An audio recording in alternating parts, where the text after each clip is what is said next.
Hello friends, குக்கரில் ஈஸியாக ராகி களி எப்படி செய்யறதுன்னு தான் பார்க்க போகிறோம். நான் வந்து பச்சரிசி தான் எடுத்திருக்கேன், 1 கப்பு வரைக்கும்.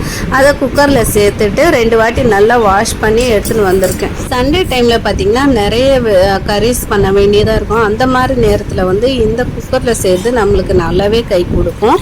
இப்போ வந்து கழுவி எடுத்துன்னு வந்ததுக்கு அப்புறமா வந்துட்டு 1 கப்புக்கு 4.5 கப்பு வரைக்கும் நான் தண்ணி ஊற்றிட்டு அதுக்கப்புறமா குக்கரை மூடி ஸ்டவ்வில் வச்சுட்டு 4 விசில் வர வரைக்கும் விட்டுட்டேன். இப்போ பார்த்தீங்கன்னா ப்ரெஷர் எல்லாம் அடங்கிடுச்சு. ஓப்பன் பண்ணி பார்த்துடலாம். நல்லாவே வெந்திருக்கு. அரிசியை பார்த்தீங்கன்னா பச்சரிசி சேர்த்ததால சீக்கிரமாகவே வெந்துடும். இப்போ வந்து ராகி மாவு சேர்த்துடலாம். நான் வந்து 1.5 கப்பு வரைக்கும் சேர்த்துருக்கேன். எனக்கு வந்து கொஞ்சம் ராகி மாவு வந்து அவ்வளோ அதிகமாக இருந்தால் எங்கள் வீட்டில் சாப்பிட மாட்டாங்க, மீடியமாக தான் இருக்கணும். அதுக்காக தான் கலக்கிறதுக்கு வந்து நான் உட்டன் ஸ்பேச்சுலா தான் எடுத்திருக்கேன். அதுவே போதும். இந்த 1 கப் பார்த்தீங்கன்னா 2 பேர் சாப்பிட்ற மாதிரி வரும்.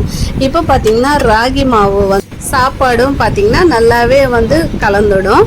இப்போ பார்த்தீங்கன்னா ரெண்டும் நல்லா சேர்ந்துச்சு பாருங்கள். இதுக்கப்புறமா இன்னும் கொஞ்ச நேரம் நல்லா கலந்தோன்னா ரெண்டும் வந்து நல்லா கெட்டியாகிடும். தண்ணி இல்லாமல் வந்துட்டு உங்களுக்கு தண்ணி பத்தலைன்னா ஒருவேளை கெட்டியாக இருந்துச்சு அப்படின்னு நினச்சிங்க, நல்லா கொதிக்கிற தண்ணியை வந்து கொஞ்சம் கொஞ்சமாக சேர்த்துட்டு கலந்தோன்னா நல்லா பஞ்சு போல் வந்து களி ரெடி ஆகிடும்.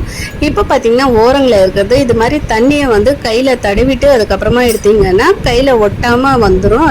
அதுக்காக தாங்க. இப்போ பார்த்தீங்கன்னா ஒரு 2 மினிட்ஸ் வந்து சிம்மிலேயே வச்சுட்டு ஸ்டவ் மேலே வச்சிடலாம். நல்லா கலந்ததுக்கு அப்புறமா வந்துட்டு இது மாதிரி ஒரு 2-3 வாட்டி நல்லா கலந்திங்கன்னா போதும். அந்த சூடையை வந்து ஏறிச்சுனாவே போதும் அந்த களிக்கு.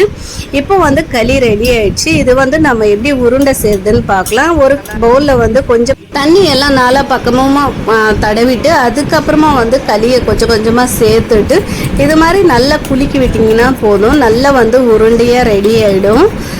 இது வந்து ஈஸியான டிப்பாக இருக்குங்க. ட்ரை பண்ணி பாருங்க. நாங்கள் இந்த ஸ்டைலில் தான் களி செய்யுது. சில பேர் ராகி மாவுலேயே செய்வாங்க. நாங்கள் வந்து இப்படி தான் செய்வோம். ஓகே ஃப்ரெண்ட்ஸ், இந்த வீடியோ பிடிச்சிருந்தா நம்ம வீடியோக்கு ஒரு லைக் கொடுத்து சப்ஸ்கிரைப் பண்ணிக்கோங்க. இன்னொரு வீடியோவில் பார்க்கலாம். அது வரைக்கும் பாய்.